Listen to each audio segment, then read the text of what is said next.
क्या मेल होने के बावजूद भी आपकी चेस्ट फीमेल के जैसी दिखती है? क्या इस वजह से आपको बाहर जाने में, लोगों से मिलने में या ओपनली शर्ट रिमूव करने में शर्म आती है? तो दोस्तों, ये और कुछ नहीं लेकिन गायनेकोमास्टिया की प्रॉब्लम है, जिसे कई बार चेस्ट फैट प्रॉब्लम या गाइनो प्रॉब्लम के नाम से भी जाना जाता है। आज के वीडियो में इस प्रॉब्लम के बारे में और उसके सॉल्यूशन के बारे में आप ब्रीफली जानेंगे।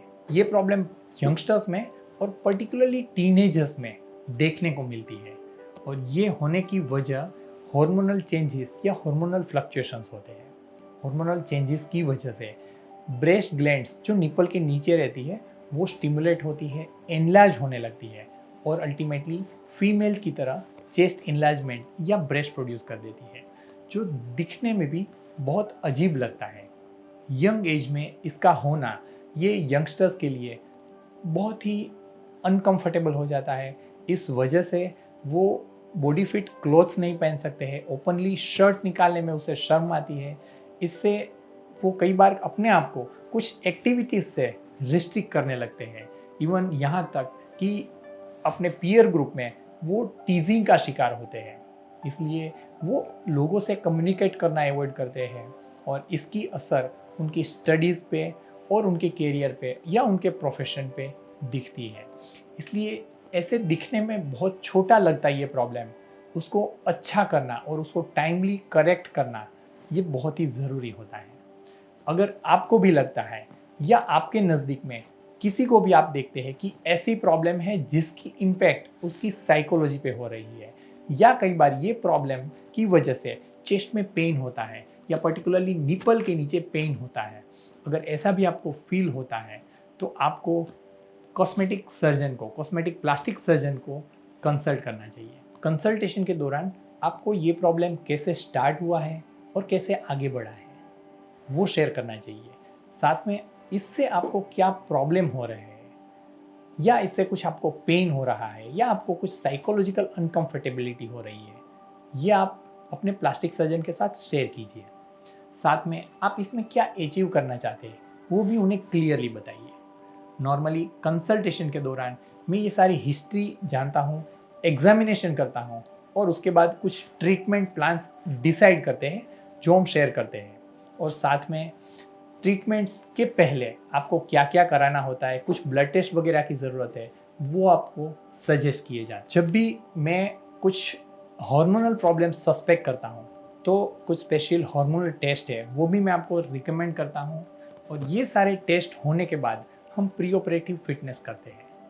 और अगर आप प्री ऑपरेटिवली फिट है और ये सारे रिपोर्ट्स नॉर्मल है, उसके बाद हम सर्जरी के लिए आगे बढ़ सकते हैं और आपको सर्जरी के लिए अपॉइंटमेंट्स दी जाएगी और कुछ प्री ऑपरेटिव इंस्ट्रक्शंस दी जाएगी। सर्जरी के दौरान आपको पेन ना हो उसके लिए आपको एनेस्थेसिया दिया जाता है और ये अलग अलग तरीक़ों से एनेस्थेसिया दिया जाता है, जिसमें एक होता है वो लोकल एनेस्थेसिया होता है, दूसरा है वो लोकल एनेस्थेसिया साथ में कुछ सेडेशन दिया जाता है और तीसरा होता है वो जनरल एनेस्थेसिया के साथ ये प्रोसीजर परफॉर्म की जाती है। आपकी सेफ्टी और कंफर्टेबिलिटी के लिए हम ये प्रोसीजर लोकल एनेस्थेसिया के साथ सेडेशन या जनरल एनेस्थेसिया में करना पसंद करते हैं और हमारे एनेस्थेटिस्ट आपको एग्जामिन करके और आपके एक सारे रिपोर्ट्स के अकॉर्डिंगली डिसाइड करते हैं कि कौन सा एनेस्थेसिया आपके लिए बेटर है। इस प्रॉब्लम को ठीक करने के लिए जो सर्जिकल टेक्निक्स अपनाई जाती है वो बहुत ही इम्पोर्टेंट है, जो आपको अल्टीमेटली रिजल्ट और चेस्ट शेप दे सकती है। हम जो टेक्निक यूज़ करते हैं उसमें हम बहुत सारी चीज़ों का ध्यान रखते हैं, जिससे सर्जरी के बाद आपका जो रिजल्ट है वो बहुत ही नेचुरल दिखे और आपकी चेस्ट के ऊपर कोई भी विजिबल स्कार ना रहे।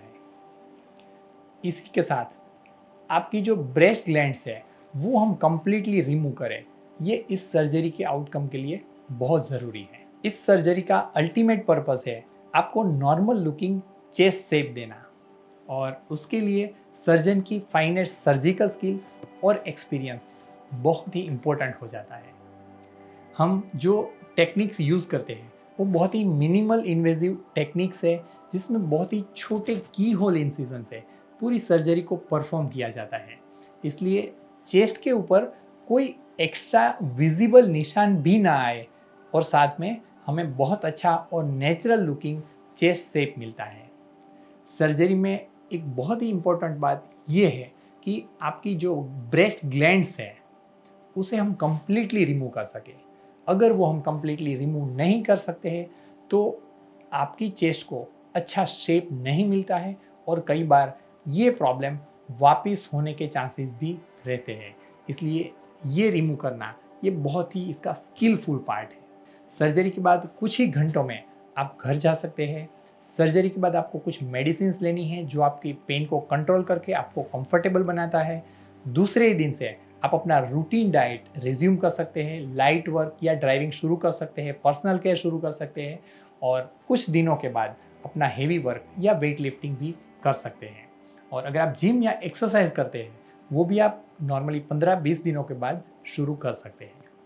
तो दोस्तों, बहुत ही बड़ा लगता ये प्रॉब्लम एक बहुत ही नॉर्मल सर्जरी के साथ इतना अच्छे से ठीक किया जा सकता है, जिसके बाद आपकी चेस्ट बहुत ही नॉर्मल नेचुरल लुकिंग शेप में दिखती है, और वो भी बिना कोई निशान के। तो दोस्तों, अगर आप भी इस प्रॉब्लम से परेशान हैं, आपने इसके लिए बहुत सारे तरीके अपनाए हैं, डाइट किया है, एक्सरसाइज की है, मेडिसिन ली है, लेकिन आप जानते हैं कि इसे ठीक करने का एक ही तरीका या बेस्ट तरीका है, वो सर्जरी है।